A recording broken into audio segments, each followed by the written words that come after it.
Hi అండి, welcome two ohm food channel. అందరికీ నమస్కారం. ఈరోజు ఆవడం ఎలా చేసుకోవాలో చూపిస్తాను రండి. ఇది ఆంధ్ర స్పెషల్ రెసిపీ అండి. ఇక్కడ మజ్జిగ గారెలని కూడా అంటాము. ఇక్కడ మినపప్పు తీసుకుని బాగా వాష్ చేసుకున్నానండి. పొట్టున్న మినపప్పు తీసుకుని 2 గంటల సేపు నానబెట్టుకుని బాగా వాష్ చేసుకుంటే ఇలా ఉంటుందండి పప్పు కూడాని. ఇప్పుడు గ్రైండర్లో వేసుకుని మెత్తగా అన్నది చేసుకోవాలి. మినప గుళ్ళుతో కూడా చేసుకోవచ్చు. మినపప్పుతో అయితే టేస్టీగా ఉంటాయి. పచ్చిమిర్చి 1 నుంచి 7 పచ్చిమిర్చి, అల్లం ముక్క వేసుకుని మిక్సీ పట్టుకోవాలండి. మినప్పిండి తీసుకుని అందులో సాల్ట్ వేసుకుని కలుపుకొని పక్కన పెట్టుకోవాలి ఒక 5 నిమిషాలు. నెక్స్ట్ స్టవ్ వెలిగించుకుని పక్కన పెట్టుకోండి డీప్ ఫ్రైకి కూడాని. నెక్స్ట్ ఫుల్ ప్యాకెట్ పెరుగు ప్యాకెట్ తీసుకొని అందులో కొంచెం వాటర్ వేసి సాల్ట్ వేసుకొని బాగా చిలక్కొట్టుకోవాలండి. ఇక్కడ కోపు కావాల్సిన వెల్లుల్లి, ఆవాలు, శనగపప్పు, జీలకర్ర, ఎండుమిర్చి, కరివేపాకు కావాలండి. ఇప్పుడు నెక్స్ట్ ప్యానం పెట్టుకుని ఆయిల్ వేసుకుని 2 స్పూన్స్ ఆయిల్ వేసుకుని మనం దంచుకున్న వెల్లుల్లి వేసుకోవాలి. ఆవాలు, జీలకర్ర, శనగపప్పు, ఎండుమిర్చి, కరివేపాకు. ఇక్కడ మీరు ఎండుమిర్చి లేదని అడగచ్చు. నా దగ్గర లేదు కాబట్టి నేను పచ్చిమిర్చి వేసానండి. మీ దగ్గర ఉంటే ఎండుమిర్చి వేసుకుంటేనే టేస్ట్ అన్నది చాలా బాగుంటుందండి. ఇది గోల్డెన్ కలర్ వచ్చేదాకా బాగా వేయించుకోవాలి. మనకు అది వేగిన తర్వాత మంచి స్మెల్ అన్నది వస్తుంది.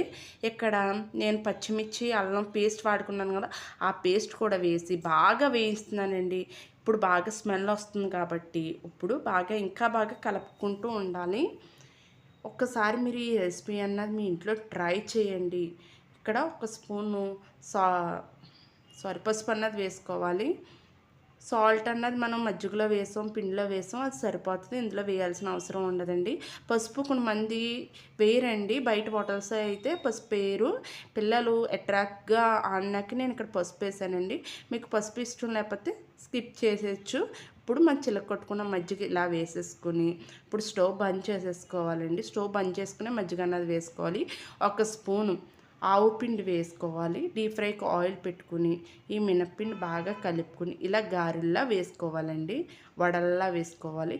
మీకు పలసగా కావాలంటే పలసగా వేసుకోవచ్చు, కొంచెం దలసర. మేము ఇక్కడ దలసరిగానే వేసుకుంటాం. ఆవడం అనగానే ఎప్పుడు కూడా దలసరిగా వేసుకుంటేనే బాగుంటుంది. ఇక్కడ పేపర్తో వేయాల్సిన అవసరం లేదు. ఇలా ఫింగర్స్తో ఇలా ఒక ముద్దల్లా చేసుకుని ఇలా అన్నా కూడా సరిపోతుంది. ఎక్కడ ఫింగర్స్ కూడా రావండి. అది ఎక్స్పీరియన్స్ ఉన్న వాళ్ళు తప్ప చేయలేరు. లేదంటే ఒక ఆకు మీద కానీ పాల్ కవర్ మీద కూడా మీరు చేసుకోవచ్చండి.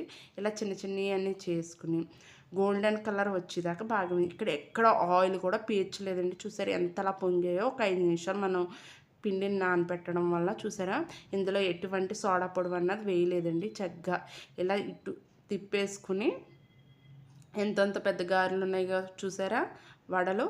ఇటు అటు తిప్పేసుకుని ఒక గిన్నెలో వాటర్ పెట్టుకోవాలండి. పెట్టుకున్న తర్వాత ఈ వేగిని ఆ వాటర్లో వేసుకుని ఇక్కడ చూపించినట్టు పిండుకోవాలండి. ఇక్కడ చూపిస్తాను చూడండి. ఇక్కడ ఈ ఆవడవన్న తీసుకుని చక్కగా ఇందులో వాటర్లో వేసేసుకుని అలా అన్నీ కూడా వేసేసుకుని ఒక్కొక్కటి పిండుకోవాలండి. పిండుకుంటే మజ్జిగ అన్నది బాగా పడుతుంది. అలా డైరెక్ట్గా వేసేస్తే మజ్జిగ అన్నది పట్టదండి. ఇలా వేస్తే మజ్జిగ అన్నదికి బాగా ఆవడం అన్నది పడుతుంది. టేస్ట్ అయితే చాలా బాగుంటుందండి. ఒకసారి మీ ఇంట్లో ట్రై చేయండి. చూసారా ఇక్కడ అన్నీ కంప్లీట్ అయిపోయాయి. నీకు వైట్గా ఉన్నది ఎలా ఉన్నదో ఇలా పసుపు వేసి ఉన్నది ఎలా ఉన్నదో కూడా చూపిస్తున్నాను. వైట్గా ఉన్న ఆవిడ అలా ఉంటుందండి. పసుపు రంగులో ఉన్న ఆవిడ ఇలా ఉంటుంది. ఈ వీడియో మీకు నచ్చినట్లయితే లైక్ చేయండి, షేర్ చేయండి, subscribe two ohm food channel అండి. పక్కనున్న గంట బెల్ టచ్ చేస్తే నా వీడియోస్ అన్నీ మీకు వస్తాయండి. టేస్ట్ అయితే అదిరిపోయిందండి.